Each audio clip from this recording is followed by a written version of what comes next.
वचन का मनन के लिए हम लोग वचन से ध्यान करेंगे आज।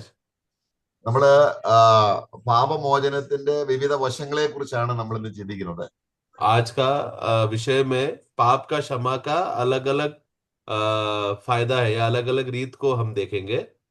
ലംഘനം ക്ഷമിച്ചും പാപം മറിച്ചും കിട്ടിയ മനുഷ്യൻ ഭാഗ്യവാൻ. അത് വചനത്തിൽ പഴയ നിയമത്തിലും പുതിയ നിയമത്തിലും നമ്മുടെ വലിയ ഒരു ഭാഗ്യാവസ്ഥ എന്ന് പറയുന്നത് ദൈവം നമ്മുടെ പാപം ക്ഷമിച്ചു എന്നുള്ളതാണ്.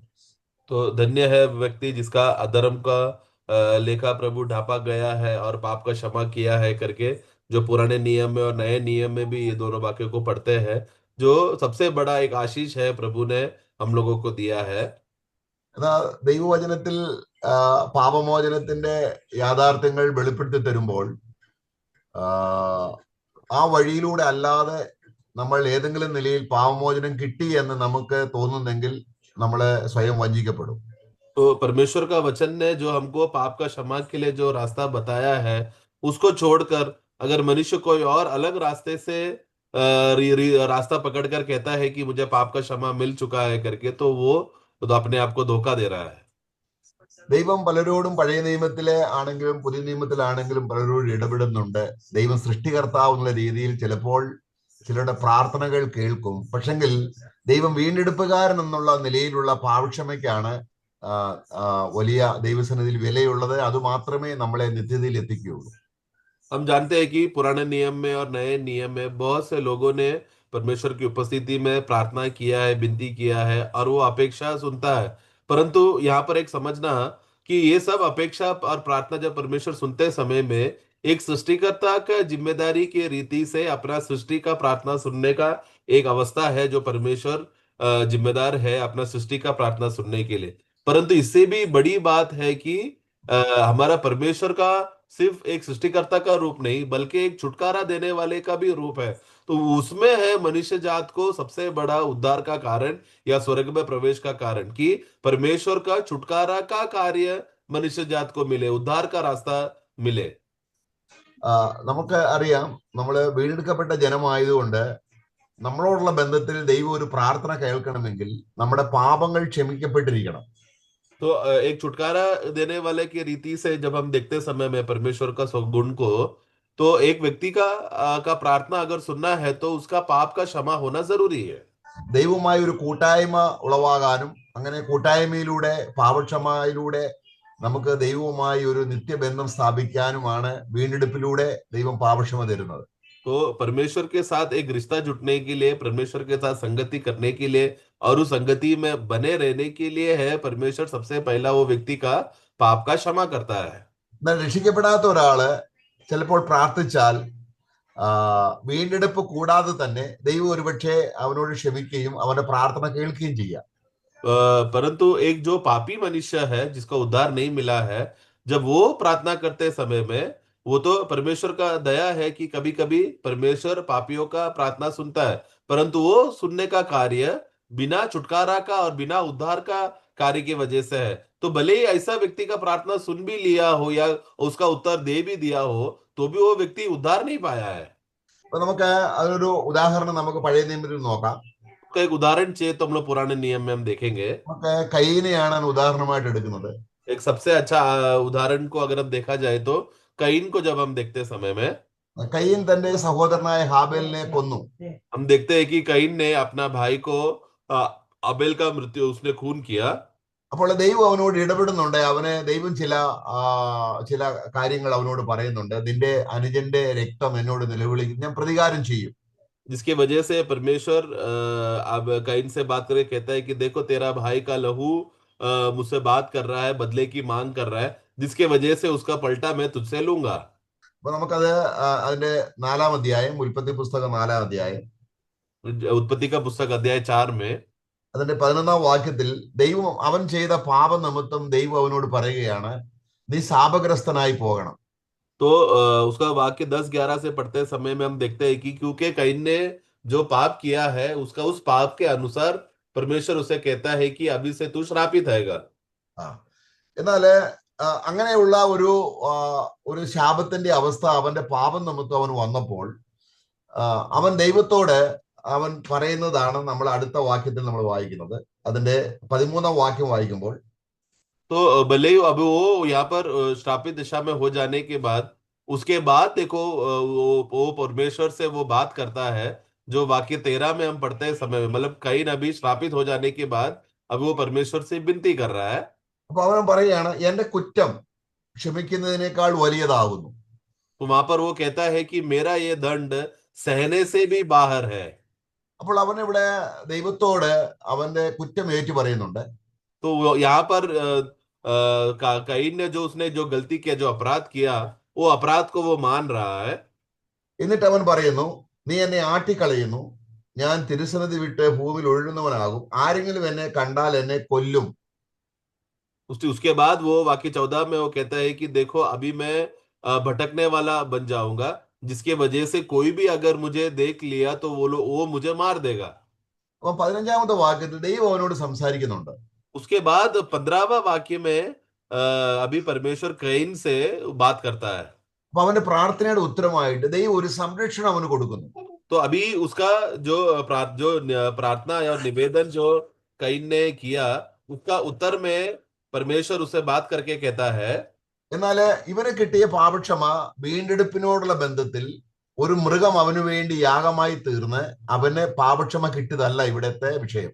तो यहाँ पर भले ही कईन को एक क्षमा मिलकर उसको सुरक्षिता उसको मिल रहा है, तो भी उसको उसका पाप का क्षमा जैसा एक पशु को बलि कर कर फिर छुटकारा मिलकर फिर वो जो क्षमा हो जाता है, उस रीति का नहीं था।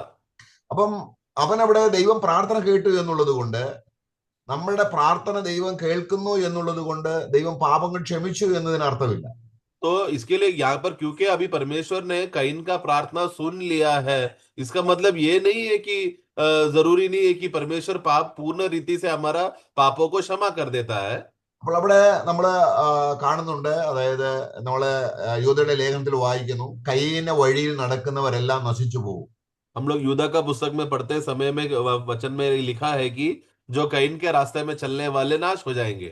അപ്പോൾ കയ്യിന് കിട്ടിയ ആ സുരക്ഷിതത്വം എന്ന് പറയുന്നത് ടെമ്പററി വീണ്ടെടുപ്പുകാരൻ എന്നുള്ള അർത്ഥത്തിലല്ല.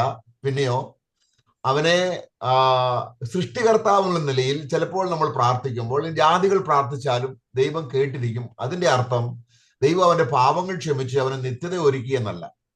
तो यहाँ पर भले ही अभी कईन ने एक पापी दशा में और श्रापित दशा में रहकर जब उसने परमेश्वर से विनती किया, प्रार्थना किया, और परमेश्वर ने उसका प्रार्थना को सुना, तो यहाँ पर परमेश्वर और कईन का भी क्या रिश्ता बन रहा है?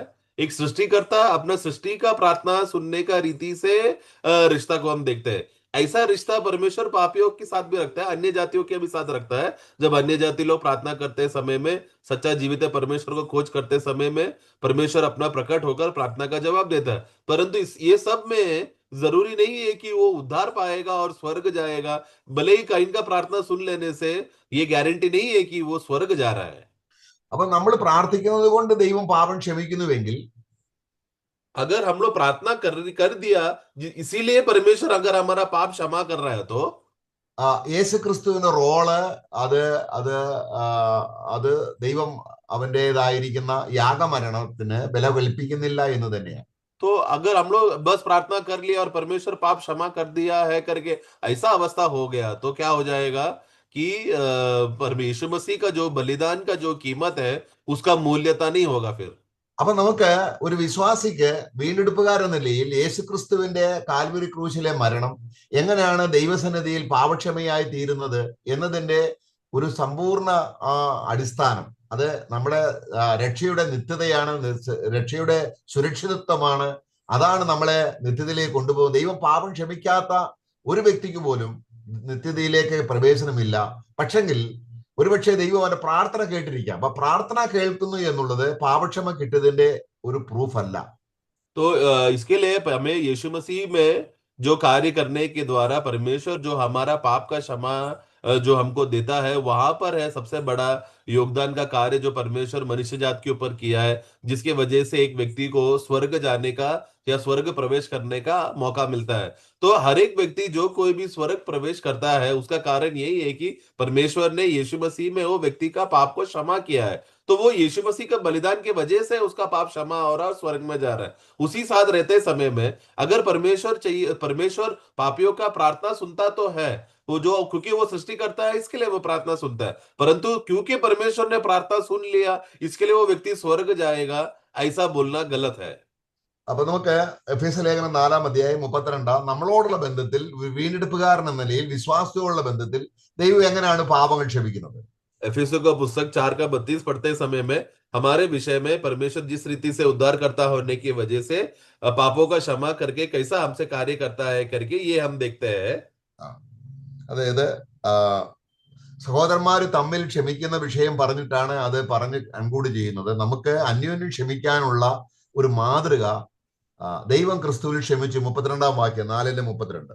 तो 4 का 32 में हमें एक दूसरे को हमें क्षमा करना है करके बोलकर किस रीत कैसा है, वैसे ही जैसा एक दूसरे को हमारा प्रभु ने कैसा हमें क्षमा किया है करके उस बात को आदर्श में रखकर है एक दूसरे को क्षमा करने के लिए वो कहता है। അപ്പം ദൈവം ക്രിസ്തുവിൽ നമ്മളോട് ക്ഷമിച്ചു എന്ന് പറയുമ്പോൾ കയ്യനെ സംബന്ധിച്ചോളം അങ്ങനെ ഒരു ക്ഷമ കിട്ടിയില്ല. तो जैसा परमेश्वर ने मसीह में हमारा अपराधों को और हमारे पापों को क्षमा किया करके जब वो ये वाक्य को हम पढ़ते हैं, ये लाभ ये अनुभव परमेश्वर ने कैन के साथ नहीं किया। कैन का क्षमा या कैन का प्रार्थना सुना मतलब मसीह का फायदा की वजह से नहीं है कैन को वो लाभ मिला। അപ്പോൾ ദൈവം ക്രിസ്തുവിൽ നമ്മളോട് ക്ഷമിച്ചാൽ പിന്നെ एक बार परमेश्वर ने मसीह में हमारा हमको क्षमा कर दिया तो അതിന് ഒരു ഒരു ഇറ്റേണൽ ഗ്യാരണ്ടിയും കൂടെ ദൈവം തരിക. കാരണം ദൈവം നമ്മളോട് നേരിട്ടല്ല, ക്രിസ്തുവിൽ കൂടിയാണ് നമ്മളോട് ക്ഷമിക്കുന്നതെങ്കിൽ ഈ ക്ഷമ കിട്ടുന്നതിന്റെ ഉത്തരവാദിത്വം മുഴുവനും ക്രിസ്തുവിന്മേലാണ്. तो एक बार परमेश्वर ने मसीह में हमारा पापों को और अपराधों को क्षमा करता है तो उसी के साथ साथ हमें अनंत काल का गारंटी और सुरक्षिता हमें मिलता है, क्योंकि ये हमें मसीह के द्वारा मिल रहा है। क्योंकि अभी परमेश्वर अभी जब हमें मसीह में जब हमें क्षमा करते समय में ये क्षमा का जिम्मेदारी मसीह के द्वारा है, इसलिए मसीह ये सारा जिम्मेदारी ले लिया है। നമുക്ക് എബ്രായ ലേഖനം ക്രിസ്തുവിൽ ദൈവം ക്ഷമിക്കുന്നതിന്റെ നമുക്കറിയാം ആ വിഷയങ്ങളെ. എന്നാൽ ഒന്നും കൂടെ അതിന്റെ ക്ലാരിറ്റിക്ക് വേണ്ടി നമ്മൾ വായിക്കുകയാണ്. എബ്രായ ലേഖനം 10-ാം അധ്യായത്തിന്റെ 17-ാം വാക്യത്തിൽ ദൈവം ക്ഷമിക്കുമ്പോൾ ആ ക്ഷമയ്ക്കുള്ള ഗ്യാരണ്ടിയെ കുറിച്ച് വളരെ വ്യക്തമായിട്ട് പറയുന്നുണ്ട്. इब्रानियों 10 का 17 जब पढ़ते समय में किस रीति से परमेश्वर ने हमें मसीह में हमें क्षमा करने की वजह से जिसका गारंटी जिसका लाभ हमें किस रीति से मिला है करके वो बात को हम देखते हैं। 10:17 और 17 में हम पढ़ते हैं, मैं उनके पापों को और उनके अधर्म के कामों को फिर कभी स्मरण ना करूंगा। അതിന്റെ അർത്ഥം ദൈവം ക്രിസ്തുവിനെ ക്ഷമിക്കുമ്പോൾ പിന്നെ ദൈവം ആ ക്ഷമിച്ച ആ പാപത്തെ ഒരിക്കലും ഓർക്കാതെ വണ്ണം നമ്മളോട് ക്ഷമിക്കുന്ന ഒരു ഗ്യാരണ്ടിയാണ് നമുക്ക് പാപക്ഷമയിലൂടെ നമുക്ക് യേശു തരുന്ന പാപക്ഷമയിലൂടെ നമുക്ക് ലഭിക്കുന്നത്. तो जब यीशु में विश्वास करने के द्वारा हमें पापों का क्षमा मिलता है, मतलब क्या है कि परमेश्वर अभी हमें या पिता परमेश्वर हमें मसीह में जो हमें क्षमा कर रहा है, और वो क्षमा कैसा है कि पिता परमेश्वर हमारे पापों को और अपराधों को अधर्मों को ऐसा माफ किया है, क्षमा किया है कि मानो वो कभी अभी स्मरण ही नहीं करता, याद ही नहीं करता। उस रीति का लाभ है और सुरक्षिता है हमें मसीह का पाप का क्षमा में हम सभी लोगों को मिल रहा है। അപ്പൊ 10-ാം അധ്യായത്തിന്റെ 14-ാം വാക്യത്തിൽ ഒരു യാഗത്തിലൂടെയാണ്, യേശു ക്രിസ്തുവിന്റെ ശരീരയാഗത്തിലൂടെയാണ് ദൈവം ക്ഷമിക്കുന്നത്. तो 10 का 14 में हम लोग पढ़ते समय में जब एक ही चढ़ावे के द्वारा, यानी कि वो चढ़ावा जो यीशु मसीह का देह जब बलिदान हुआ है उस चढ़ावे की वजह से है हमें क्षमा मिला है। അപ്പൊ ദൈവം ക്ഷമിക്കുന്നത്, ക്രിസ്തുവിൽ ക്ഷമിക്കുന്നത് ആരിലൂടെയാണ്? इसलिए परमेश्वर जब क्षमा करता है तो वो किसके द्वारा हमें क्षमा करता है? 10-ന്റെ 10-ാം വാക്യം, जो हम लोग 10 का 10 में हम पढ़ते हैं, ആ ഇഷ്ടത്തിൽ നാം യേശു ക്രിസ്തു ഒരിക്കലായി കഴിച്ച ശരീരയാഗത്താൽ വിശുദ്ധീകരിക്കപ്പെട്ടിരിക്കുന്നു എന്ന് പറഞ്ഞാൽ പാപങ്ങൾക്ക് ക്ഷമ കിട്ടിയിരിക്കുന്നു, വിശുദ്ധീകരിക്കപ്പെട്ടിരിക്കുന്നു. 10 का 10 पढ़े। उसी इच्छा से हम यीशु मसीह की देह के एक ही बार बलिदान चढ़ाए जाने के द्वारा पवित्र किए गए हैं। तो वो यीशु मसीह का एक देह के बलिदान के द्वारा है परमेश्वर हमें हमारे सारे पापों को अधर्मों को क्षमा किया है। അപ്പൊ ദൈവം നമ്മളോട് ക്ഷമിക്കുമ്പോൾ, ക്രിസ്തു മൂലം ക്ഷമിക്കുമ്പോൾ അത് യേശു ക്രിസ്തുവിന്റെ ശരീരയാഗത്തിലൂടെയാണ് നമ്മളോട് ക്ഷമിക്കുന്നത്. तो अगर परमेश्वर जब मसीह के द्वारा हमें जब क्षमा करता है तो वो उसका कारण क्या है कि मसीह के देह के बलिदान के वजह से है हमको वो क्षमा मिल रहा है। ഈ അടിസ്ഥാനത്തിന് യാതൊരു മാറ്റവും വരുന്നില്ല. കാരണം കർത്താവ് കർത്തൃമേശയിൽ നമ്മളെ ഓർപ്പിക്കുകയാണ്, നിങ്ങൾക്ക് വേണ്ടി തരുന്ന എന്റെ ശരീരം, പാപമോചനത്തിന് വേണ്ടി തരുന്ന എന്റെ രക്തം എന്ന് പറഞ്ഞ് കർത്താവ് ഒരു ഉടമ്പടി ചെയ്യുകയാണ്. ആ ഉടമ്പടി എന്ന് പറയുന്നത് പാപമോചനത്തിന് വേണ്ടി നൽകി തരുന്ന രക്തം. അപ്പം രക്തം ചൊരിയാതെ വിമോചനമില്ല, ക്ഷമയില്ല എന്നുള്ള ദൈവത്തിന്റെ വീണ്ടെടുപ്പിന്റെ പ്രസക്തി നമുക്ക് പാപക്ഷമ തരുന്നത് യേശുക്രിസ്തുവിൽ കൂടെയാണ്. അതിൽ ക്രിസ്തു തന്നെയാണ് നമ്മുടെ പാപക്ഷമ. तो ये तत्व, ये सिद्धांत कि मसीह के एक देह के बलिदान के द्वारा परमेश्वर हमारे पापों को क्षमा करता है, कि ये स्थिर है, ये कभी बदलता नहीं।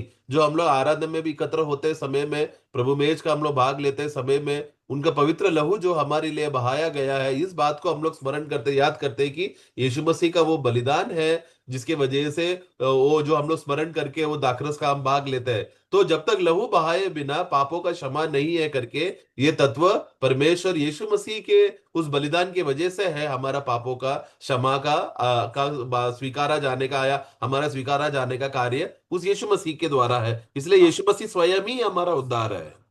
അപ്പോൾ നമ്മൾ രക്ഷിക്കപ്പെട്ട് പാപമോചനം ലഭിച്ചതിന് ശേഷം നമ്മൾ ഇനി ഒരു പാപം വന്നു കഴിഞ്ഞാൽ അതിനുമുള്ള പ്രതിവിധി ക്രിസ്തു തന്നെയാണ്.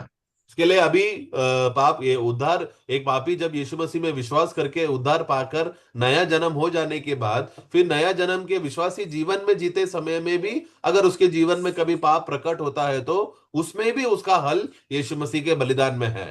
നമുക്ക് 1 യോഹന്നാൻ 2-ാം അധ്യായത്തിന്റെ 1-ാം വാക്യത്തിൽ വായിക്കുമ്പോൾ, 1-2 വാക്യങ്ങൾ ചേർന്ന് വായിക്കുമ്പോൾ, पहला यूहन्ना उसका 2 अध्याय का 1 और 2 वचनों को जब हम साथ में पढ़ते हैं, 1 और 2 पढ़े। हे मेरे बालकों, मैं ये बातें तुम्हें इसलिए लिखता हूँ कि तुम पाप न करो। और यदि कोई पाप करे तो पिता के पास हमारा एक सहायक है, अर्थात धार्मिक यीशु मसीह, और वही हमारे पापों का प्रायश्चित है, और केवल हमारे ही नहीं वरन सारे जगत के पापों का भी। അപ്പോൾ ഇവിടെ നമ്മൾ രക്ഷിക്കപ്പെട്ട് കഴിഞ്ഞതിന് ശേഷമുള്ള കാര്യമാണ്. तो यहाँ पर हमारा उद्धार हो जाने के बाद की बात है, अवस्था को നമ്മൾ बताता है।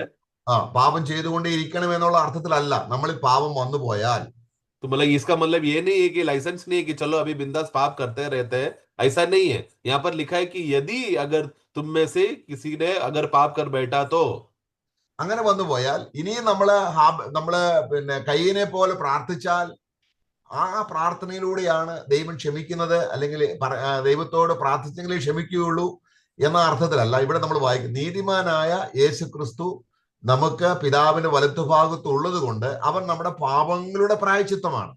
तो इसके लिए अभी विश्वासी हो जाने के बाद हमारा पाप का क्षमा का रास्ता को देखते समय में अभी हम लोग को कैन के जैसा रोकर विनती कर कर प्रभु अगर हम लोग प्रार्थना करेंगे तो ही प्रभु हमारा पाप क्षमा करेगा करके उस रीति से नहीं है, बल्कि इस वाक्य के अनुसार हम लोग पढ़ते समय में हम देखते हैं कि पिता के पास हमारा एक ऐसा सहायक है, अर्थात धर्मी यीशु मसीह, जो वो कौन है, वही हमारा पापों का प्रायश्चित है। तो यीशु मसीह पिता परमेश्वर के दाहिने ओर रहने की वजह से हमारा पापों का क्षमा मिल रहा है। അപ്പൊ പാപക്ഷമ കിട്ടി കഴിഞ്ഞതിന് ശേഷം, पापों का क्षमा मिल जाने के बाद, നമ്മളൊരു പാപം ചെയ്തു പോയാൽ, उसके बाद अगर हम लोग पाप कर बैठे तो പ്രാർത്ഥിച്ചല്ല നമ്മൾ അതിന് പരിഹാരം വരുത്തുന്നത്. तो प्रार्थना करने के बाद ही हमारा हल होगा, ऐसा नहीं है। നമ്മള് എബ്രായ ലേഖനം 10:14 വായിച്ചതുപോലെ, ഒരിക്കലായി അർപ്പിച്ച ശരീരയാഗത്താൽ എന്നേക്കുമുള്ള പെർഫെക്ഷൻ ആണ് നമുക്ക്, അല്ലെങ്കിൽ പാപക്ഷമയുടെ പൂർത്തീകരണമാണ് നമുക്ക് കിട്ടിയിരിക്കുന്നത്. तो जैसा हम लोग ने इब्रानियों को पुस्तक 10:14 में हम लोग पढ़ते समय में, क्योंकि एक बार का चढ़ावा के द्वारा हमें पवित्र किए गए हैं, जो सर्वदा के लिए हमें सिद्ध कर दिया। मतलब उनका बलिदान, यीशु मसीह का एक बार का बलिदान, सर्वदा का उसका इम्पैक्ट हमारे ऊपर आ चुका है। എന്നാൽ നമ്മൾ പാപം വന്നു പോയാൽ, तो अभी इसीलिए विश्वासी बन जाने के बाद भी अगर हमारे अंदर पाप प्रकट हुआ तो, കർത്താവേ ഞാൻ പാപം ചെയ്തു പോയി, എന്നോട് ക്ഷമിക്കണമേ എന്ന പ്രാർത്ഥനയല്ല ദൈവം സ്വീകരിക്കുന്നത്. പിന്നെയോ, കർത്താവേ ഒരു പാപം വന്നുപോയി, എന്നാൽ യേശുക്രിസ്തുവിനെ ശരീരയാഗത്താൽ അതിന് ക്ഷമയുണ്ട് എന്ന ആ പാപം ഏറ്റുപറയുന്നതിനെയാണ് നമ്മള് 1 യോഹന്നാൻ അതിന്റെ 1-ാം അധ്യായത്തിന്റെ 9-ാം വാക്യത്തിൽ വായിക്കുന്നത്. तो इसके लिए अभी एक बार विश्वासी के जीवन में पाप आ गया तो वो तुरंत अभी क्या करना है, अगर वो ये बोल रहे कि हे प्रभु मुझे क्षमा करो, मैंने पाप कर दिया, मैं प्रार्थना करता, मैं विनती, ऐसा बार प्रार्थना कर कर क्षमा मिल रहा है, उस रीति से नहीं, बल्कि वो विश्वासी अभी क्या बोल रहे हैं कि प्रभु मैं मानता हूं कि मुझसे गलती हो गया है, परंतु मेरा पाप का क्षमा उस यीशु मसीह में है, और उन्होंने ही उस बात को पूरा किया है करके ये बात का बोध अंगीकार वो कर रहा है कि जो यीशु मसीह में मुझे ऑलरेडी है करके, जो हम लोग पहला यूहन्ना 1:9 के अनुसार हम देखते हैं। അപ്പോൾ നമ്മളൊരു പാപം വന്നു പോയാൽ ആ പാപം ദൈവസന്നിധിയിൽ ഏറ്റു പറയുന്നത് കൊണ്ട് അല്ല ദൈവം ക്ഷമിക്കുന്നത്. तो अभी अभी क्योंकि अभी हमारे जीवन विश्वासी बन जाने के बाद सोचो कि हमारे जीवन में पाप आ गया, तो पाप आने के बाद तुरंत अगर हम अंगीकार करते हैं तो अंगीकार किया इसके लिए प्रभु पाप क्षमा कर रहा है, ऐसा नहीं है। യേശു ക്രിസ്തു എന്റെ പാപത്തിനു പ്രായശ്ചിത്തമായി ഇപ്പോൾ ചെയ്ത പാപത്തിനു പ്രായശ്ചിത്തമാണെന്നുള്ള അംഗീകാരമാണ് ദൈവം കേൾക്കുന്നത്. बल्कि परमेश्वर क्या देखता है हम पर, वो विश्वासी के जीवन में क्या देख रहा है, वो क्या अंगीकार कर रहा है कि ये हे पिता परमेश्वर, यीशु मसीह ने अभी अभी जो मैंने पाप किया है उसका प्रायश्चित भी यीशु ने ऑलरेडी कर दिया है पहले से। ये बात का विश्वास का घोषणा है, परमेश्वर सुनता है। നമുക്ക് ലേവ്യ പുസ്തകം അതിന്റെ 5-ാം അധ്യായത്തിൽ നമ്മളൊരു വാക്യം വായിക്കാം. हम लोग लेवी का पुस्तक उसका 5वां अध्याय से एक वाक्य पढ़ेंगे। ഏറ്റു പറയുമ്പോൾ ആ ഏറ്റുപറച്ചിലിന് അല്ല പ്രാധാന്യം, പിന്നെയോ യേശു ക്രിസ്തു നിവർത്തിച്ച വേലയ്ക്കാണ് പ്രാധാന്യം. तो एक व्यक्ति विश्वासी पाप करने के बाद जब वो अंगीकार करता है, वो अंगीकार में नहीं है पाप क्षमा करने की शक्ति, बल्कि पाप का क्षमा ऑलरेडी यीशु मसीह का प्रायश्चित बलि में है। वो प्रायश्चित बलि में है सामर्थ हमारा पाप को क्षमा करने का। നമുക്കൊരു വാക്യം നമുക്ക് വായിക്കാം. അതായത് നമ്മള് ലേവ്യ പുസ്തകം 5-ാം അധ്യായം, लेवी का पुस्तक 5 का, അവിടെ ഒരു സഹോദരനെ തെറ്റ് ചെയ്തു, പക്ഷെ അവൻ അന്നേരം ബോധ്യം വന്നില്ല തെറ്റാണെന്ന്. പിന്നീട് അവനത് ബോധ്യം വന്നപ്പോൾ ആ പാപം ഏറ്റു പറയണം. അതിന്റെ 5-ാം അധ്യായത്തിന്റെ 4-5 വാക്യങ്ങൾ വായിച്ചാണ്.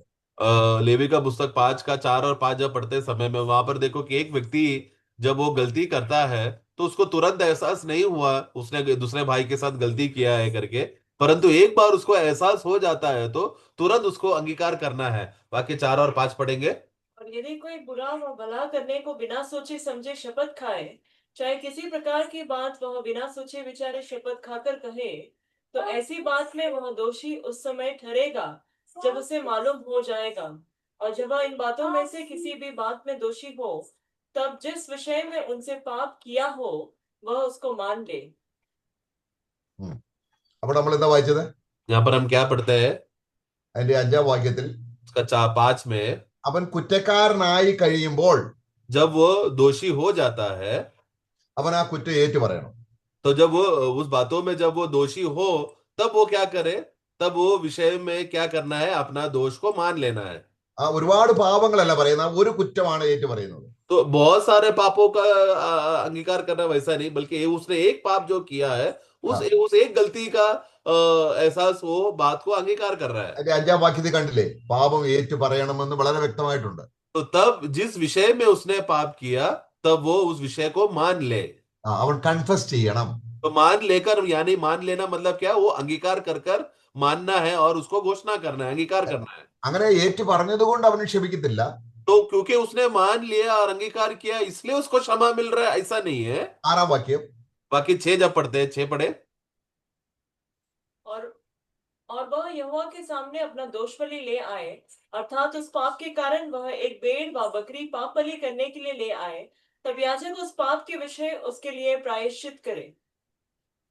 അപ്പോൾ താപ്പോട്ട് നമ്മൾ വായിക്കുമ്പോൾ फिर नीचे नीचे हम लोग पढ़ते समय में, അങ്ങനെ പ്രായശ്ചിത്തം കഴിക്കുമ്പോഴേ അവൻ ഏറ്റു പറഞ്ഞ പാപം ക്ഷമിക്കത്തുള്ളൂ. तो क्योंकि उसने पाप के लिए एक दोष बलि चढ़ा दिया है और अपने किए हुए अपराध के लिए जब पाप बलि चढ़ाता है, वो पाप बलि करने की वजह से है उसने पहला अंगीकार किया या मान लिया हुआ पाप का अपराधों का क्षमा होता है। അവിടെ നമുക്ക് വേണമെങ്കിൽ അതിന് 4-ാം അധ്യായത്തിൽ നമ്മൾ വായിക്കുന്നുണ്ട്. अध्याय 4 में हम पढ़ते हैं। അവിടെ നമ്മൾ വായിക്കുന്നു 4-ാം അധ്യായത്തിന്റെ 34 മുതൽ പാപയാഗത്തിന്റെ മൃഗത്തിന്റെ കാര്യം വായിക്കുന്നുണ്ട്. उसका 4 का 34 से जब पढ़ते समय में वो बलि के बारे में जब हम पढ़ते हैं, അതിന്റെ 4-ാം അധ്യായത്തിന്റെ 33-ാം വാക്യം, 4 का 33 पढ़े। और वह अपना हाथ पाप बलि पशु के सिर पर रखे और उसको पाप बलि के लिए वही बलिदान करे जहाँ होम बलि पशु बलि किया जाता है। അപ്പം ഇത് പുരോഹിതനല്ല കൈവെക്കുന്നത്. तो यहाँ पर अभी याजक नहीं हाथ रख रहा है, പുരോഹിതൻ നോക്കുകയാണ് ഈ ആട്ടിൻകുട്ടിക്ക് എന്തെങ്കിലും ഡിഫക്റ്റ് ഉണ്ടോ എന്ന്. बल्कि याजक का काम क्या है कि वो पापी जो व्यक्ति जिसने गलती किया है, पाप किया है, वो जिस बलि को लेकर आया है उस बलि में कोई कमी तो नहीं है ना, क्या पर उसमें कुछ गलतियां हानि तो नहीं है ना, वो परफेक्ट बलि है करके ये बात का कमी है कि नहीं, वो याजक देखता है। എന്നാൽ പാപം ചെയ്ത വ്യക്തി അവന്റെ പാപത്തെ അവനിൽ നിന്നും ആട്ടിൻകുട്ടിയിലേക്ക് കൊണ്ടുവരുന്നതിനെയാണ് കൈവെക്കുക. അവൻ വിശ്വസിക്കുകയാണ്, ഇപ്പോൾ എന്റെ പാപം എന്നിൽ നിന്നും ഈ ആട്ടിൻകുട്ടിയിൽ വന്നു. परंतु जो जिसने गलती किया, जिसने पाप किया, वो जो बलि लेकर आता है, वो बलि लेकर जब वेदी में रखते समय में वो हाथ उसके उसका उसका हाथ जब वो बलि के सिर पर रखते समय में वो क्या विश्वास कर रहा है कि मैंने किया हुआ गलती और पाप का उसका सजा ये मेमना ले रहा है, ये बलि ले रहा है, ये पशु ले रहा है करके उसका पाप का वो ट्रांसफर वो पशु में चला जाता है। അപ്പോൾ ഈ അറുക്കുന്ന വ്യക്തി കാണുകയാണ്, എന്റെ പാപത്തിനു വേണ്ടി ഒരു ആട് പിടഞ്ഞ് മരിച്ച് രക്തം ചിന്തുന്നു. तो वो तभी वो वध, तो जैसे ही वो बकरा उस पशु को वध करते समय में वो तड़पते रहता है और वो अपना जान मरते रहते समय में ये बात वो पाप करने वाला, अपराध करने वाला व्यक्ति वो देख रहा है, और वो क्या देख रहा है कि मेरा गलती का सजा ये मेमने को, ये पशु को मिल रहा। ഇതുപോലെ തന്നെയാണ് നമ്മൾ യോഹന്നാൻ ലേഖനത്തിൽ വായിച്ചത്. ചുമ്മാതെ കർത്താവേ ഞാൻ പാപം ചെയ്തു ക്ഷമിക്കണമെന്ന് പറയുന്നതല്ല, പിന്നെയോ ആ പാപം ഏറ്റുപറയുമ്പോൾ യേശു എനിക്ക് വേണ്ടി പിടഞ്ഞു മരിച്ച സത്യത്തെ ഞാൻ അംഗീകരിക്കുകയും കാണുകയും ചെയ്യണം. അതുകൊണ്ടാണ് ദൈവം എന്റെ പാപം ക്ഷമിച്ചതെന്ന് അവന് ബോധ്യം ഉണ്ടാകണം. അങ്ങനെ മാത്രമേ ദൈവം നമ്മളുടെ പാപം ക്ഷമിക്കുകയുള്ളൂ. यही बात हम लोग पहला यूहन्ना में जब पढ़ते समय में जो हमने देखा कि वो विश्वासी जब पाप करने के बाद वो क्या देख रहा है कि उसका उसका वो जो पाप किया हुआ, गलती किया हुआ बातों को यीशु मसीह क्रूस पर तड़प तड़प के मरा करके ये विश्वासी उस विश्वास की आंखों से वो देखकर वो देख रहा है, और फिर वो अंगीकार करके बोल रहा है कि यीशु मसीह मैंने अभी किया हुआ पाप के लिए भी उसने प्रायश्चित किया है। तो वो ये अपना गलती प्रार्थना करने की वजह से नहीं, बल्कि यीशु मसीह ने वो बलि किया है ये बात को देखने की वजह से है उसका पाप का क्षमा हो रहा है। അപ്പൊ നമ്മൾ ചെയ്ത പാപത്തിന്റെ ശിക്ഷ യേശു ഏറ്റെടുക്കുകയാണ്. हमने किया हुआ पाप का जो सजा है वो यीशु मसीह ने ले लिया। അങ്ങനെ ഒരു വിശ്വാസവും അങ്ങനെ ഒരു നിലവാരത്തിലേക്ക് കയീൻ വന്നില്ല. तो इस प्रकार का अवस्थे में आबेल पहुंचा नहीं। അപ്പൊ ദൈവം ക്രിസ്തുവിൽ ക്ഷമിക്കുക എന്ന് പറഞ്ഞാൽ ക്രിസ്തുവിന്റെ യാഗമരണത്തെ അർപ്പകൻ കാണുന്നതിനേക്കാൾ വ്യക്തമായി നീതിമാനായ പിതാവായ ദൈവം കാണുന്നു. ദൈവത്തിന്റെ ദൃഷ്ടിയിൽ യേശുവിന്റെ യാഗമരണം കണ്ട് ഞാനത് എഗ്രി ചെയ്യുമ്പോൾ എന്റെ പാപങ്ങൾ ദൈവം ക്ഷമിക്കാതിരിക്കാൻ പറ്റത്തില്ല. കാരണം അതാണ് നമുക്ക് നീതിമാനായ ഒരു കാര്യസ്ഥൻ നമുക്ക് പിതാവിന്റെ അടുക്കൽ എപ്പോഴും ഉണ്ട്. तो इसके लिए तो वो काइन का रीति के समान नहीं है जिसका कोई बलि के साथ कुछ लेना देना नहीं था, बल्कि परमेश्वर ने पुत्र में हमें पाप का क्षमा किया है करके ये बात परमेश्वर देखकर का वो बलि को देखकर पहचानना है वास्तव में हमारा पाप का क्षमा का कारण। जो अर्पण करने वाला व्यक्ति ये बात को पहचान कर देख रहा है कि परमेश्वर ने मसीह के बलिदान की वजह से है या मसीह में है मेरा पाप का क्षमा को स्वीकारा। അപ്പൊ നമ്മൾ രണ്ടു വശം കണ്ടു. ഒന്ന്, ദൈവം നമ്മുടെ പാപങ്ങൾ ഇനി ഓർക്കുന്നില്ല. हमने दो बातों को हमने देखा। एक हमने देखा कि परमेश्वर हमारे पापों और अधर्म अपराधों को याद नहीं करता, स्मरण नहीं करता। എന്നാൽ ദൈവം കാണുന്നത് പോലെ നിലവാരത്തിലേക്ക് നമ്മൾ ഉയരാതെ നമ്മൾ ചെയ്തു പോയ പാപങ്ങളിലേക്ക് പിന്നെയും ഓർമ്മ വരികയും നമ്മുടെ മനസ്സിലേക്ക് അതായത് ആ മോഹം ഗർഭം ധരിക്കുകയും പിന്നെയും പാപം ചെയ്യുന്നു. അപ്പോൾ എന്ത് ചെയ്യുന്നു? അതിനും ക്രിസ്തുവിന്റെ പ്രായശ്ചിത്ത മരണമാണ് നമ്മളെ രക്ഷിക്കുന്നത്. और तो इसीलिए जिस तरह परमेश्वर ने हमारा पाप का छुटकारा का बात को जिसने परमेश्वर ने जिस रीति से देखा है वैसा हम ना देखते हुए, उस पहचान में ना पहुंचते हुए फिर हम भी क्या हो जाते हैं, वापस दोबारा उस मोह में हम गिर जाते हैं, अभिलाषा में गिरकर, और अभिलाषा गर्भवती होकर पाप में हम गिर जाते हैं, जिसकी वजह से हमने दोबारा हम लोग पाप करते हैं विश्वासी हो जाने के बाद। ये दोबारा किया हुआ पाप का भी हल किसमें है? वो यीशु मसीह ने एक बार चढ़ाया हुआ बलिदान में ऑलरेडी हो चुका है। അപ്പൊ പാപം പ്രാർത്ഥിച്ച് ക്ഷമിക്കാൻ നമ്മൾ ശ്രമിക്കുന്നെങ്കിൽ അത് കയ്യിന്റെ വഴിയാണ്. तो इसीलिए अगर हम लोग प्रार्थना कर कर पाप का क्षमा प्राप्त करने की कोशिश कर रहे हैं तो वो काइन का रास्ता है। അത് നമ്മുടെ വഴിയിലാണ്. मतलब वो मनुष्य रीति से, मनुष्य अपना रीति से करने को देख रहा है। എന്നാൽ നമ്മളോട് ദൈവം ക്ഷമിക്കുന്നത് യേശുക്രിസ്തുവിന്റെ യാഗമരണത്തിലൂടെ ക്ഷമിക്കും, ദൈവത്തിന്റെ വഴിയാണ്. അപ്പൊ ദൈവത്തിന്റെ വഴിയിലൂടെ നമ്മൾ വന്നെങ്കിൽ മാത്രമേ നമുക്ക് നിത്യമായിട്ടുള്ള പാപക്ഷമയും സ്വർഗം നമുക്ക് അവകാശമാക്കാനും കഴിയൂ. परंतु परमेश्वर जब देखते समय में वो मसीह में हमें क्षमा कर रहा है, तो परमेश्वर का रीति को हमें जानना है। अगर पाप का क्षमा का अनुभव होना है तो परमेश्वर का रीति को जानना है। परमेश्वर का रीति जानने वाला व्यक्ति ही स्वर्ग का राज्य का मिरास का हकदार होता है। ഇനിയും അടുത്തൊരു വശം നമ്മൾ നോക്കുമ്പോൾ പലരും ചിന്തിക്കുന്നുണ്ട്, നമ്മളൊരു പാപം ചെയ്താൽ ദൈവം നമുക്ക് ബാലശിക്ഷ തരുന്നു. അപ്പോൾ നമ്മൾ അനുഭവിക്കുന്ന ബാലശിക്ഷ പാപത്തിന് പരിഹാരമാണ്, ഒരിക്കലുമല്ല.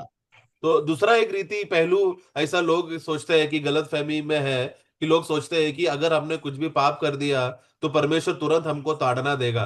तो अभी क्या हुआ, मैंने किया हुआ पाप का सजा परमेश्वर ने मुझे ताड़ना में दे दिया है, इसलिए मेरा पाप का क्षमा वो ताड़ना में हो गया, ऐसा लोग विश्वास करते हैं। ऐसा നമുക്ക് नहीं है प्रियो। ജെയിംസ് 5 याकूब का पुस्तक उसका 5 में അതിന്റെ 15 വാക്യം,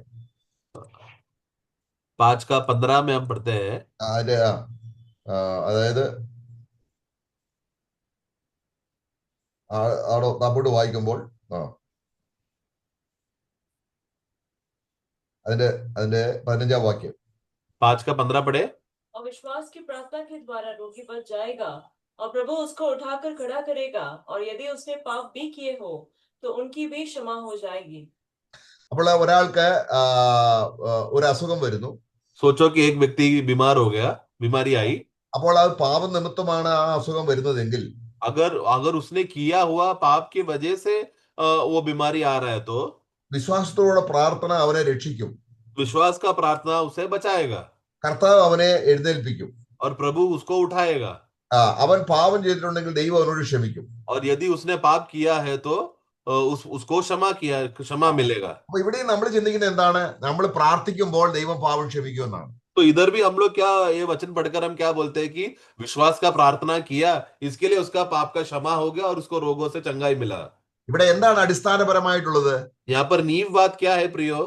അവൻ പാപം ഏറ്റുപറയുകയാണ്. കാൽവരി ക്രൂശിൽ യേശു കർത്താവ് എനിക്ക് പാപക്ഷമ വരുത്തി, ഞാനത് എന്റെ ജീവിതത്തിൽ പിന്നെയും പാപം വന്നു, അപ്പോൾ എനിക്ക് ബാലശിക്ഷ ദൈവം തന്നു. तो यहाँ पर वो विश्वासी क्या मान रहा है विश्वास के द्वारा कि मैंने पाप और अधर्म मैंने किया, जिसके परंतु उसका उसका सजा ऑलरेडी प्रभु यीशु मसीह ने क्रूस में ले लिया है और मुझे उसका पाप का क्षमा मुझे मिल चुका है, परंतु क्योंकि मैंने पाप किया है उसका ताड़ना परमेश्वर ने मुझे दिया। അപ്പോൾ ആ ബാലശിക്ഷ പാപത്തിന് പരിഹാരമല്ല, परंतु वो ताड़ना मुझे मिल गया, जिसके वो ताड़ना मेरा पाप का हल नहीं है। അവനെ രോഗശൈലിയിൽ കിടന്നപ്പോൾ क्योंकि जब मैं बीमार था അവൻ പാപം ചെയ്തു എന്ന് ഓർക്കുകയും वो उसने पाप किया, वो व्यक्ति ने जब बीमारी में रहते समय में उसको याद कर रहा है कि मैंने क्या पाप किया। നമ്മളെ ലേവ്യ പുസ്തകം 5 അധ്യായത്തിൽ വായിച്ചതുപോലെ നമ്മൾ മറന്നുപോയി പാപങ്ങൾ. എന്നാൽ ഇപ്പോൾ നമ്മൾ കിടക്കയിൽ കൊണ്ടുള്ള ഓർക്കുകയാണ്, കർത്താവേ ഞാൻ ആ പാപം ഓർമ്മ വരുന്നു. അപ്പോൾ അവൻ എന്ത് ചെയ്യുന്നു? ദൈവത്തോട് ഏറ്റു പറഞ്ഞിട്ട് അവൻ ഇനിയും എന്ത് ചെയ്യണം? പുതിയ നിയമത്തിൽ ആടിനെ കൊണ്ടുവന്ന് അറുക്കണ്ട, പക്ഷെങ്കിൽ കുഞ്ഞാട് അറുക്കപ്പെട്ടതെങ്കിലേക്ക് അവന്റെ വിശ്വാസം ഉയരണം. तो जैसा हमने लेवी 5 में हमने पढ़ा कि उसने जब वो व्यक्ति जब कुछ अपराध और गलती करते समय में उसको उस समय में याद नहीं आया, लेकिन बाद में याद है, जब बीमार पड़ा था तब उसको याद आया कि अरे मैंने ऐसा गलती किया वैसा गलती किया। तो जैसे ही वो याद आता है तो पुराने नियम का जैसा उसको बलि लेकर आने की जरूरत नहीं है, बल्कि यीशु मसीह ने एक बलि के द्वारा सब कुछ पूरा किया है। वो बात को वो देखकर याद करके वो विनती कर रहा है। അപ്പൊ ഇവിടെ നമ്മൾ യാക്കോബ് ലേഖനത്തിൽ കണ്ടത് ബാലശിക്ഷ. ദൈവം നമ്മളെ എന്ത് ചെയ്യുന്നു? നമ്മൾ അകൃത്യം ചെയ്തത് കൊണ്ട്, പാപം ഏറ്റു പറയാത്തത് കൊണ്ട് ദൈവം എന്ത് ചെയ്യുന്നു? നമ്മളെ ദൈവം ബാലശിക്ഷ തരുന്നു. അത് പാപത്തിന് ശിക്ഷയല്ല. പാപത്തിന് ശിക്ഷ യേശുക്രിസ്തുവിന് മാത്രമേ അനുഭവിക്കാൻ കഴിയുകയുള്ളൂ. ക്രിസ്തുവിൽ കൂടെ മാത്രമേ പാപശിക്ഷയുള്ളൂ. तो ये यहाँ पर जो अवस्था को हम देखते हैं कि एक विश्वासी ने पाप किया, पाप करने की वजह से उसके ऊपर बीमारी आ गया, ताड़ना आया करके हम मानते हैं। तो ये उसका वो विश्वासी के जीवन में पाप किया हुआ उसका सजा नहीं है, बल्कि ये तो केवल ताड़ना है जो प्रभु उसको दे रहा ताकि आगे चलकर वो मन फिर सके। परंतु पाप का सजा किसके ऊपर आया? यीशु मसीह के ऊपर। हमारे ऊपर कभी भी पाप का सजा हमारे ऊपर नहीं आता, क्योंकि हम उसको सह नहीं सकते। वो यीशु मसीह ने वो सहा। നമുക്ക് സമാധാനത്തിനാണല്ലോ ശിക്ഷ അവന്റെ മേലായി. हमको जो शांति मिलना था उसका शांति का सजा का ताड़ना प्रभु यीशु मसीह के ऊपर आया। എന്നാൽ ഇവിടെ നമുക്ക് വന്ന ബാലശിക്ഷ എന്താണ്? ആ ഒരു രോഗം വന്നു, അല്ലെങ്കിൽ നമുക്കൊരു അപകടം പറ്റി. എന്താണത്? നമ്മൾ പാപം ചെയ്തു മറന്നുപോയി ജീവിച്ചപ്പോൾ നാം പാപം ചെയ്തു എന്ന് ഓർക്കാനും അത് ഏറ്റുപറഞ്ഞ് ക്രിസ്തു അതിന് കാൽവരി ക്രൂശിൽ പരിഹാരം വരുത്തിയെന്ന് വിശ്വസിപ്പാനും ദൈവം ഒരുക്കുന്ന ഒരു മാർഗമാണ് ബാലശിക്ഷ. तो परंतु ताड़ना यहाँ पर क्या है प्रियो? ताड़ना यहाँ पर वो विश्वासी जब उसने पाप किया, गलती कर वो भूल गया प्रभु से क्षमा करने या फिर वो अंगीकार करके, हे प्रभु मैंने क्या किया है करके, इस बात का बोध नहीं होने की वजह से वो ऐसे ही अपना जिंदगी जीते समय में तभी प्रभु उसको ताड़ना दिया। तो ताड़ना या रोग या बीमारी या जो भी कुछ बड़ा दुविधा जो उसके जीवन में आया, वो उसके जीवन में कारण बनता है कि उसने पहला किया हुआ पाप को याद कर कर, और वो तुरंत प्रभु से वो बात को अंगीकार करके याद कर कर, प्रभु ने मुझे उसको क्षमा दे दिया है करके, ये बात अंगीकार कराने के लिए प्रभु ने वो ताड़ना रखा है। നമ്മൾ ഒരുപക്ഷെ വളരെ കഷ്ടങ്ങളിലൂടെ പോയിന്നിരിക്കാം. हम लोग शायद बहुत से कठिनाइयों से जाता होगा। നമ്മൾ ചിന്തിക്കുന്നു ഈ കഷ്ടങ്ങൾ നമ്മളെ ശുദ്ധീകരിക്കുന്നുവെന്ന്. हम लोग को क्या लगता है, अरे मैं इतना कठिनाइयों से गया तो ये कठिनाइयां और ये कष्ट मुझे शुद्ध कर रहा है। ആ കഷ്ടങ്ങൾ നമ്മളെ ശുദ്ധീകരിക്കുന്നില്ല. लेकिन हे प्रियो, वो कष्ट कभी हमें शुद्ध नहीं करता, കർത്താവിലേക്ക് എത്തപ്പെടാനുള്ള ഒരു മാർഗമായിട്ട് മാത്രമേ അത് തീരുന്നുള്ളൂ. बल्कि प्रभु की ओर पहुंचने का एक रास्ता मुझे खुल कर आ रहा है। നമുക്ക് അതിന് ഏറ്റവും വലിയ കഷ്ടത്തിലൂടെ പോയ ഇസ്രായേൽ മക്കൾക്ക് അവർ കഷ്ടം അനുഭവിച്ചതുകൊണ്ട് പാപം ക്ഷമിച്ചു എന്ന് വചനത്തിലില്ല. നമുക്ക് വെളിപ്പാട് പുസ്തകം 7-ാം അധ്യായം വായിക്കാം. हम लोग सबसे ज्यादा कष्ट से जाने वाला एक लोग को हम देखते हैं कि इजरायली लोग, तो वो इजरायली लोग क्योंकि इतना बड़ा कष्ट से गया, इसके लिए उनको पाप का क्षमा मिला करके ऐसा वचन में किधर भी नहीं है। हम നമ്മുടെ लोग एक्सोडस चैप्टर 7 में हम पढ़ते हैं, റെവലേഷൻ सॉरी रेवलेशन प्रकाशित वाक्य का पुस्तक 7-ാം അധ്യായം 7 का അതിന്റെ 13 മുതലുള്ള വാക്യങ്ങൾ വായിക്കുമ്പോൾ 13, 14, 15 വാക്യം, उसका 13, 14, 15 पढ़ते समय में, इस पर प्राचीनों में से एक ने मुझसे कहा, ये श्वेत वस्त्र पहने हुए कौन है और कहां से आए हैं? मैंने उससे कहा, हे स्वामी, तू ही जानता है। उसने मुझसे कहा, ये वे हैं जो उस बड़े क्लेश में से निकल कर आए हैं। इन्होंने अपने अपने वस्त्र मेमने के लहू में धोकर നോക്കുക किए हैं। അവിടെ അവിടെ അവിടെ ദൈവദൂതൻ പറയുന്നത് എന്താണ്? वहां पर ये प्राचीन क्या बता रहा है, എന്താണ് പറയുന്നത്? क्या कहता है वहां पर 14 में? ഒരു കൂട്ടം ആൾക്കാർ വെള്ള നിലയെങ്കിൽ ഉടുത്ത് നിൽക്കുന്നു. ഇവർ വെള്ള നിലയെങ്കിൽ കിട്ടിയത് ഇവർ കഷ്ടങ്ങളിലൂടെ പോയതുകൊണ്ടെന്നല്ല. तो यहाँ पर एक झुंड को, ऐसा प्रकार के लोगों को देखते हैं जिनको श्वेत श्वेत वस्त्र मिला, परंतु ये श्वेत वस्त्र ये लोग कष्टों से गया इसलिए उनको मिला है, ऐसा नहीं कह रहा। അവർ കഷ്ടങ്ങളിലൂടെ പോയിട്ടും वो लोग कष्ट से जाने के बाद भी അവർക്ക് പാപക്ഷമ കിട്ടിയത് കുഞ്ഞാന്റെ രക്തത്തിലാണ്. उन लोग को पाप का क्षमा कैसा मिला? मेमने का लहू में उन लोग ने अपना वस्त्र को धोने की वजह से। അപ്പൊ ക്രിസ്തുവിൽ കൂടെ അല്ലാതെ നമുക്ക് यानी പാപക്ഷമ എന്നൊരു കാര്യമില്ല. यानी कि क्या है, मसीह के द्वारा पाप का क्षमा का अवस्था मसीह के लहू के वजह से या मसीह की वजह से हमको मिल रहा है। അപ്പൊ നമ്മള് 3 വശങ്ങൾ നമ്മൾ കണ്ടു.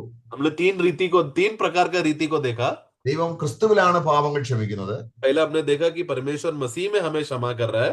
നമ്മളൊരു പാപം ചെയ്ത് ഏറ്റു പറഞ്ഞാലും അത് ക്രിസ്തു നിവർത്തിച്ച പാപപരിഹാര ബലിയിലൂടെയാണ് ദൈവം ക്ഷമ തരുന്നത്. हम लोग पाप करने के बाद, अंगीकार करने के बाद भी जब क्षमा मिलते समय में वो अंगीकार के वजह से नहीं है, बल्कि मसीह ने वो सबको हमारा पहले से ही पूरा पाप, जिंदगी भर का पाप का सजा यीशु मसीह ने ले लिया है, उसके वजह से परमेश्वर क्षमा करता है। അപ്പോൾ ഈ 3 തരത്തിലും ദൈവം നമ്മളോട് സമ്പൂർണ്ണമായി ക്ഷമിച്ചിരിക്കുകയാണ്. तो ये तीनों रीति को जब हम लोग देखते समय में, इन तीनों बातों में परमेश्वर संपूर्ण रीति से हमें क्षमा कर हमारे पापों को याद नहीं करता। അപ്പൊ അതുകൊണ്ട് നമ്മൾ സഹോദരന്മാരുള്ള ബന്ധം, നമ്മൾക്ക് ഇനി എഫേസ്യ ലേഖനം അതിന്റെ 4-ാം അധ്യായത്തിൽ 32-ാം വാക്യത്തിൽ വരികയാണ്. ഈ പാപക്ഷമ കിട്ടിയ വ്യക്തി ദൈവം എന്നോട് ക്ഷമിച്ചതുപോലെ നമ്മൾ എന്ത് ചെയ്യണം? സഹോദരന്മാരോടും ക്ഷമിക്കണം എന്നുള്ള ഒരു ഒബ്ലിഗേഷൻ നമുക്കുണ്ട്. तो जिसके वजह से अभी हम लोग एफेसुस का पुस्तक 4 का 32 जब हम लोग पढ़ते समय में, जब एक विश्वासी जब ये ग्रहण करता है कि किस रीति से यीशु मसीह ने मेरा पाप को क्षमा किया, ये बात को देखकर विश्वासी अभी क्या कर रहे हैं, एक दूसरे भाइयों के साथ जब वो रहते हैं समय में, क्योंकि यीशु मसीह ने, परमेश्वर ने मसीह में मुझे क्षमा किया है, इसलिए मेरा जिम्मेदारी बनता है कि मैं एक दूसरे भाइयों का, मैं अपराधों को, पापों को मैं क्षमा करूं। ये जिम्मेदारी हर एक विश्वासी का आता है जब वो देखता है कि मसीह में उसका पाप का क्षमा हो चुका है। അപ്പൊ പാപക്ഷമ കിട്ടിയതിന്റെ തെളിവാണ് സഹോദരനോട് ക്ഷമിക്കുക എന്നുള്ളത്. സഹോദരനോട് ക്ഷമിച്ചില്ലെങ്കിൽ ദൈവം ഉദ്ദേശിച്ച രീതിയിലുള്ള ക്ഷമ അവന് കിട്ടിയിട്ടില്ല. तो एक विश्वासी के जीवन में पाप का क्षमा हो गया करके ये कब उसका पक्का अनुभव होता है? जब वो दूसरा अपना मसीह में दूसरा भाई का पाप को जब क्षमा करता है, क्योंकि दूसरा भाई को पाप का क्षमा से करने के क्यों कर रहा है? क्योंकि उसको खुद वो पाप का क्षमा का अनुभव मिला। यदि वो दूसरा भाइयों का पाप का क्षमा नहीं करता, वो इसके लिए है क्योंकि उसको खुद को वो क्षमा का अनुभव नहीं मिला। അപ്പോൾ ഒരു വിശ്വാസി പ്രാർത്ഥനയ്ക്കായിട്ട് നിൽക്കുമ്പോൾ, ദൈവസന്നിധിയിൽ പ്രാർത്ഥിക്കാൻ നിൽക്കുമ്പോൾ, इसलिए जब एक विश्वासी परमेश्वर की उपस्थिति में आकर जब वो प्रार्थना करता है, നമ്മൾ സഹോദരന്മാരോട് ക്ഷമിച്ചോ എന്നുള്ള ഒരു വിഷയം അവിടെ ദൈവസന്നിധിയിൽ നമ്മുടെ പ്രാർത്ഥന പലപ്പോഴും തടസ്സപ്പെടുന്നത് ഒരു വിശ്വാസി ആയതുകൊണ്ട്. പാപക്ഷമ ഏറ്റവും ആവശ്യമാണ്. ഒരു അവിശ്വാസി സംബന്ധിച്ചോളം ദൈവം ഈ ഒരു ഇത് വെക്കുന്നില്ല. കാരണം ദൈവം ക്ഷമിച്ചാലും അവൻ നരകത്തിൽ പോകും. കാരണം ക്രിസ്തു മൂലമല്ല അവിടെ ക്ഷമ കിട്ടുന്നത്. അതുകൊണ്ട് നമ്മള് മത്തായിയുടെ സുവിശേഷം അതിലെ 6-ാം അധ്യായം 14-15 വാക്യങ്ങൾ നമ്മൾ വായിക്കുമ്പോൾ, तो इसके लिए एक विश्वासी के जीवन में जब वो प्रार्थना और विनती करने परमेश्वर की उपस्थिति आते समय में परमेश्वर सबसे बड़ा बात क्या देखता है कि वो विश्वासी के जीवन में पाप का मसीह में पाप का क्षमा मिला है कि नहीं। बहुत बार विश्वासियों के जीवन में उसका प्रार्थना का उत्तर नहीं मिल पाता क्योंकि वो मसीह में उसका पाप का क्षमा का वो सच्चा अनुभव का अंगीकार में वो उस मुकाम में नहीं पहुंचा है। इसलिए उसको एहसास नहीं होता है कि प्रभु ने एक बार के लिए सर्वदा के लिए मेरा पाप क्षमा किया है। ये बोध नहीं होने की वजह से ऐसा विश्वासी कितना भी प्रार्थना करेगा तो प्रभु जरूरी नहीं है कि उसका सारा अपेक्षा को सुनेगा। ये है एक विश्वासी का अवस्था। परंतु पापी का अवस्था क्या है? एक पापी जितना भी अपेक्षा निवेदन करे शायद परमेश्वर वो सुन लेगा क्योंकि वो सृष्टिकर्ता होने की वजह से अपना सृष्टियों का प्रार्थना और अपेक्षा को वो सुनता है और पाप क्षमा भी कर लिया का अवस्था आए तो भी रहेगा। परंतु सृष्टिकर्ता जब सृष्टि का पाप क्षमा करेगा तो भी जरूरी नहीं है कि वो सृष्टि स्वर्ग में जाएगा। क्यों? क्योंकि वहां पर सृष्टिकर्ता क्षमा कर रहा है जिसमें मसीह का बलिदान से कुछ भी लेना देना नहीं है। परंतु विश्वासी के केस में परमेश्वर मसीह में क्षमा करने की वजह से है वो विश्वासी स्वर्ग में है। അവിടെ നമ്മള് മത്തായി സുവിശേഷം അതിന്റെ 6-ാം അധ്യായം 14-15 വാക്യങ്ങൾ കൂടെ വായിച്ച് അവസാനിപ്പിക്കാം. मत्ती का पुस्तक 6 का 14 और 15 भी हम पढ़ेंगे। 14-15। इसलिए यदि तुम मनुष्य के अपराध क्षमा करोगे तो तुम्हारा स्वर्गीय पिता भी तुम्हें क्षमा करेगा, और यदि तुम मनुष्यों के अपराध क्षमा न करोगे तो तुम्हारा पिता भी तुम्हारे अपराध क्षमा न करेगा।